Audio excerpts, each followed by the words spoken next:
दोस्तों, मैं डॉक्टर मतलूब अहमद आपको अपने वीकली व्लॉग के सिलसिले में डॉक्टर मतलूब अहमद यूट्यूब चैनल पर खुशामदीद कहता हूँ। आज मैंने जो आपके लिए इशू या मर्ज़ सेलेक्ट की है वो करंट इशू के हवाले से गोश गुजार करूँगा। उम्मीद है कि मेरी ये कोशिश शायद इंसानियत के कुछ काम आ सके। जैसा कि सबको मालूम है कि पाक हिंद में जंग वार शुरू हो चुकी है। बिला इश्तियाल एक दूसरे पर लफ्ज़ी और हकीकी गोलाबारी जारी है। इसमें दोनों मुल्क की अवाम बहुत ज़्यादा तशवीश में मुब्तला है। उस ही अवाम की खातर आज का व्लॉग इस सिलसिले में बनाया जा रहा है कि अगर जंग वुसअत इख्तियार करती है और अवामुन्नास का बहुत ज़्यादा नुकसान होता है तो होम्योपैथी से अवामुन्नास की लोगों की किस तरह मदद की जाएगी। होम्योपैथी जंगी माहौल या जंग के बाद होने वाले हालात पर किस तरह बनी नौह इंसानी की मदद करेगी, इस पर आज का व्लॉग बनाने की कोशिश कर रहा हूँ। उम्मीद है कि आपको ये सिलसिला ज़रूर पसंद आएगा। बनी नौह इंसानी के लिए एक अदना सी कोशिश जो शायद के इंसानियत की बका में अपना कुछ ना कुछ किरदार ज़रूर अदा करे। सबसे पहले तो मैं रिक्वेस्ट करूँगा कि जंगें लड़ाइयाँ किसी भी मसले का हल नहीं होती। हमेशा बातचीत से टेबल टॉक पर ही मामलात हल हुआ करते हैं। तो दोनों हुकूमतों को, ख़ास तौर पर भारतीय हुकूमत को जिसमें जंगी जनून कुछ ज़्यादा ही देखा जा रहा है, वो बड़ा भी है, बड़ा मुल्क होने के नाते उसको चाहिए कि वो शफ़क़त का इजहार करते हुए अपने हमसाया मुमालिक को अपने साथ लेकर चले, अवामी बहबूद, अवामी तरक्की के लिए कुछ काम सरअंजाम दे। क्योंकि जिस तरह के सबको मालूम है कि भारत में भी और पाकिस्तान में भी लोग शराए गुर्बत से नीचे ज़िंदगी गुजारने पर मजबूर हैं। बहुत सारे लोग जिनको छतें मैसर नहीं, बहुत सारे लोग जिनको खाना मैसर नहीं, बहुत सारे लोग जिनको पानी मैसर नहीं, एक दूसरे का साथ देने की बजाय एक दूसरे से उलझ पड़े हैं, एक दूसरे से दस्तों गिरेबां हैं, एक दूसरे पर मज़ाइल, ड्रोन और जहाज़ों से हमला कर रहे हैं। और अल्लाह ना करे कि एटम बम एक दूसरे पर गिरा दें, जिससे इंसानियत ही ख़त्म, दोनों तरफ से भस्म हो जाएगा। जो कुछ लोग बचेंगे उनके लिए आज का व्लॉग कहलें कि बनाने की कोशिश कर रहा हूँ। जंगों में होता क्या है, ड्रोन आते हैं, गोली लगती है, इमारतें गिरती हैं, इमारतों के नीचे इंसानियत दबती है, खौफ पैदा होता है, खून ज़्यादा निकलता है, ब्लीडिंग होती है, हड्डियाँ टूटती हैं, गोश्त फटते हैं, जानें जाती हैं, आग लगती है, फास्फोरस बम वगैरह हों तो ताबकारी असरात होते हैं। जैसे मैंने अभी किया है कि आग लगती है, जलते हैं, जिस्म जलते हैं, इमारतें जलती हैं तो जिस्म भी जलते हैं।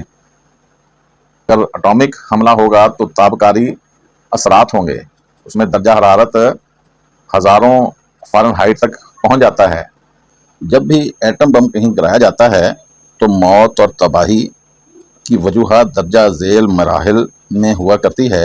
ये रिसर्च से ही साबित है, जैसे कि हिरोशिमा और नागासाकी पर अमेरिका ने एटमी बम गिराया था जिसकी फ़ारेनहाइट 4000 थी, यानी 4000 फ़ारेनहाइट उस बम से खारिज हुई थी।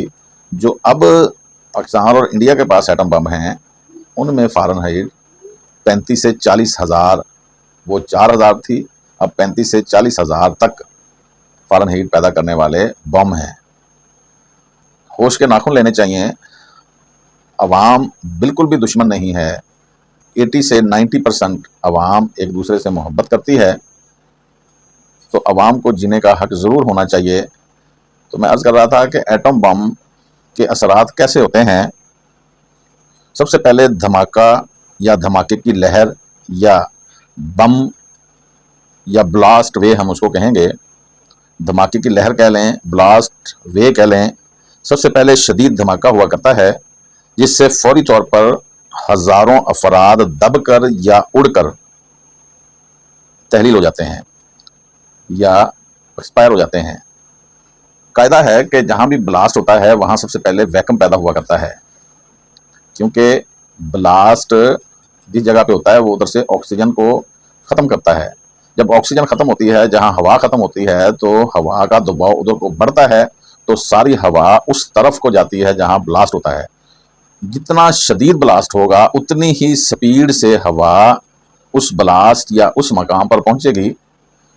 तो जब एटमी धमाका होगा तो उसकी शिद्दत इंतहाई ज्यादा होगी, इसलिए उस इलाके में जो कि 1000 मीटर, 500 मीटर या उसकी शिद्दत के मुताबिक शायद 1200-1500 मीटर कही जा सकती कि हर चीज उड़कर उस मकाम पर पहुंचेगी, और उसमें हीट इतनी होगी कि इंसान, जानवर, दरख्त, गर्ज के हर चीज उड़कर जा रही है। और जाते जाते ही जब 40,000 दर्जा फ़ारेनहाइट पर कोई चीज, आप एक आग ले लें, एक 100 पर पानी उबलना शुरू हो जाता है, तो 200 पे कह लें आप भाप बन जाता है, तो हजारों पर तो क्या होगा कि हर चीज भस्म हो जाएगी।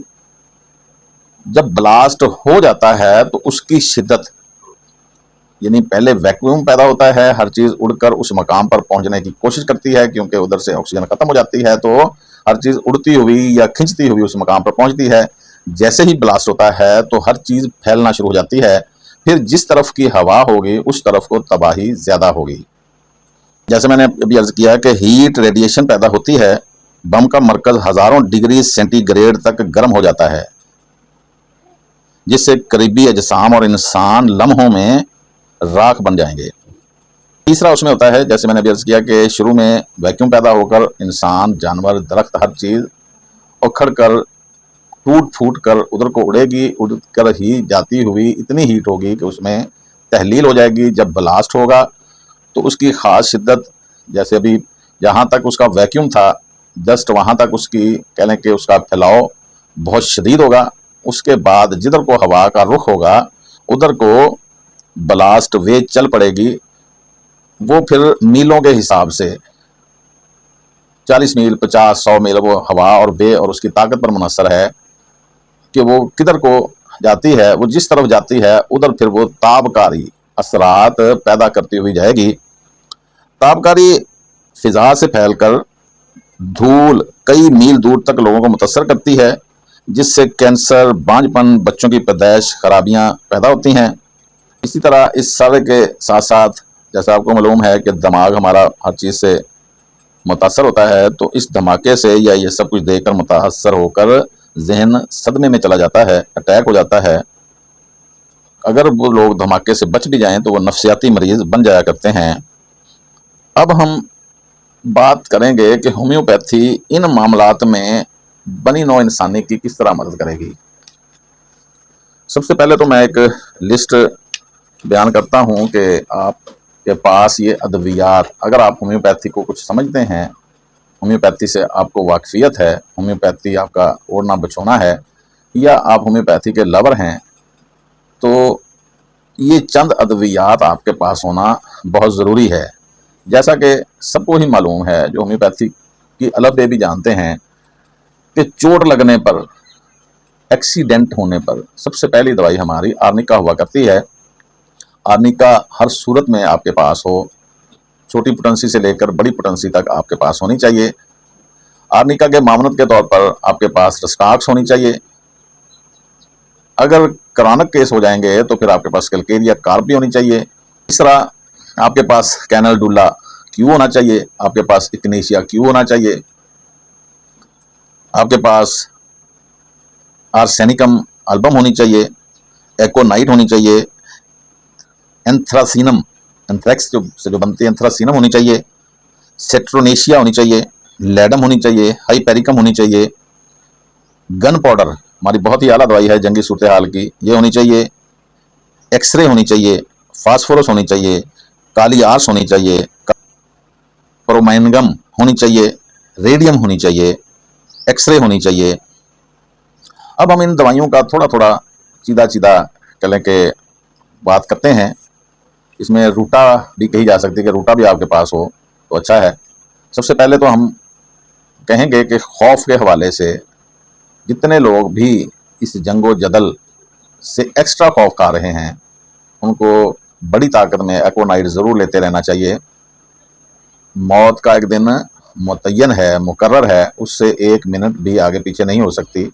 और ये ऐसी हकीकत है कि इसको हर मज़हब, हर अकीदा, दुनिया का हर फ़र्द, साइंसदान, गरीब, अमीर सब ही जानते हैं।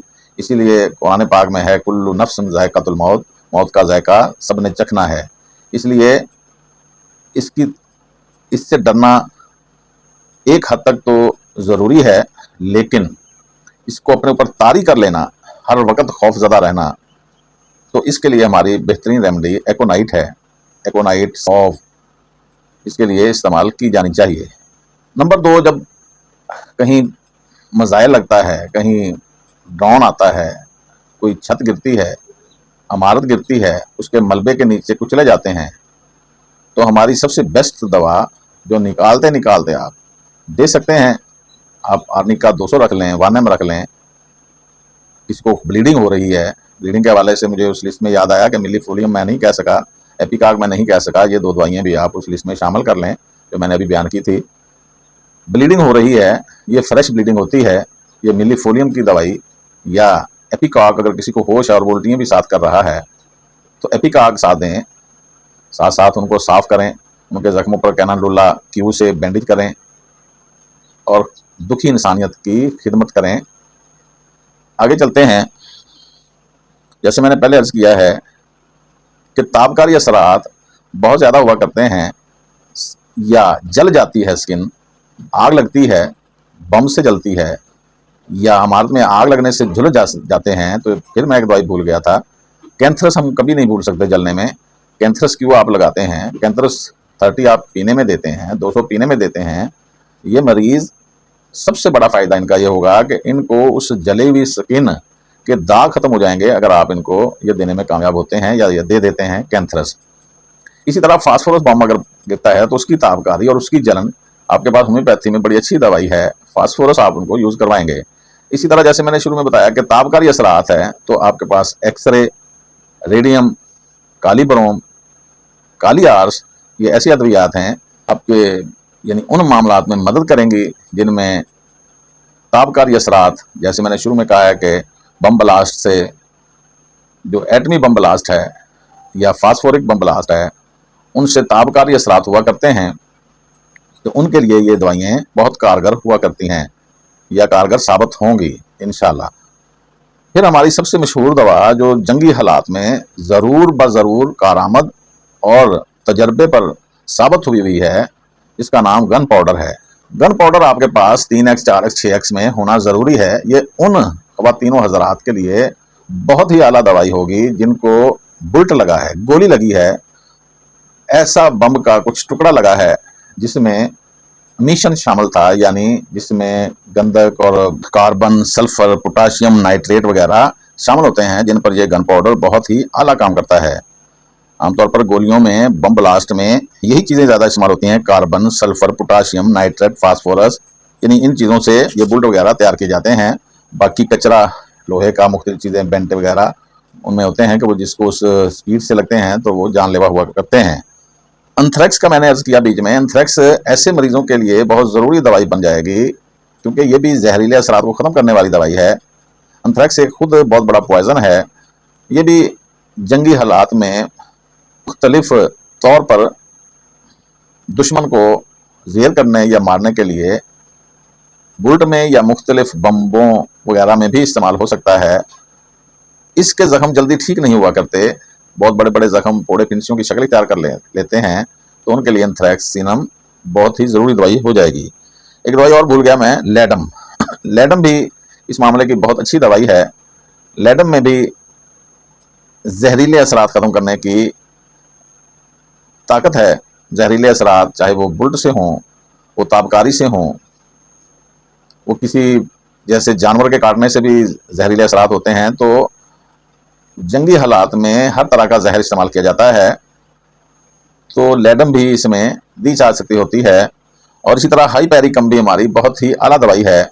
हाइपेरिकम नोकदार चीज़ें जिनको लगती हैं, जैसे कि कील नमा चीज़ पाँव में लगी है या कहीं भी लग गई है और उसकी शदीद तकलीफ है, तो आप हाइपेरिकम देकर मरीज की जान भी बचा सकते हैं और उसको रिलीफ दे सकते हैं। इस तरह जिन मरीजों की हड्डियां वगैरह फ्रैक्चर होंगी या हो जाती हैं, उनके लिए आप मैग्नीशियम फास्ट बड़ी ताकत में और हाइपेरिकम बड़ी ताकत में पेन किलर के तौर पर भी इस्तेमाल कर सकते हैं। जैसे मैंने पहले अर्ज किया था कि कैलेंडुला की पट्टियाँ और बैंडेज करना बहुत ही आला है। इग्नेशिया आप मुसफ़ा खून के तौर पर पीने पर भी इस्तेमाल कर सकते हैं।